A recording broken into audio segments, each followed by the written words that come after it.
2023 সালের অক্টোবরে ব্রাজিলের জার্সিতে শেষবার খেলেছিলেন নেইমার জুনিয়র। বিশ্বকাপ বাছাইয়ে উরুগুয়ের বিপক্ষে ম্যাচটিতে চোট পেয়ে সেই যে ছিটকে গেলেন, এরপর 1 বছরের বেশি সময় মাঠের বাইরে থাকার পর ক্লাবের জার্সিতে ফিরলেও জাতীয় দলে আর ফেরা হয়নি নেইমারের।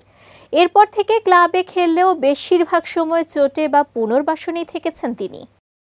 এদিকে বর্তমানে রিয়াল মাদ্রিদের সাবেক কোচ কার্লো আনচেলোত্তিকে ড্রেসিং রুম সামলানোর দায়িত্ব দিয়েছে ব্রাজিল ফুটবল কনফেডারেশন CBF।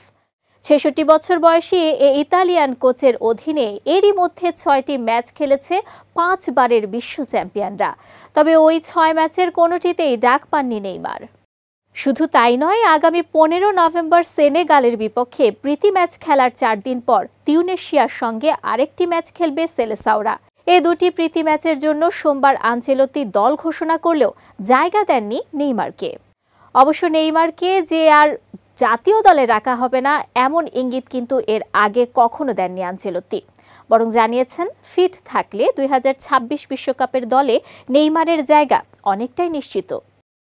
সম্প্রতি চোট কাটিয়ে মাঠে ফিরেছেন নেইমার। ব্রাজিলের ঘরোয়া লীগ সেরিয়াতে ফোর্তালেজের বিপক্ষে সান্তোসের ম্যাচে বদলি হিসেবে নামা ব্রাজিল তারকাকে দেখে আগের চেয়ে অনেক বেশি ফিট ও ফুরফুরে মনে হয়েছে।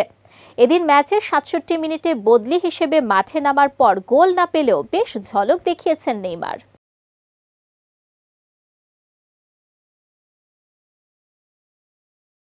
এরপরও নেইমারকে ডাকা তো দূরের কথা, সেলেসাওদের সর্বকালের সর্বোচ্চ গোলদাতার সঙ্গে নাকি কথাই হয়নি আনচেলোত্তির।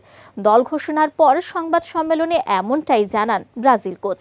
বলেন, নেইমারের সঙ্গে এখনো কথা হয়নি, পুরোপুরি সেরে উঠে ও কবে খেলতে পারে সেটি দেখি আগে। এদিকে আনচেলোত্তির এমন কথায় মোটেও খুশি হননি বিশ্বজুড়ে ছড়িয়ে থাকা নেইমার ভক্তরা। যে কোনো মূল্যে তারা প্রিয় তারকাকে এখন মাঠে দেখতে চান।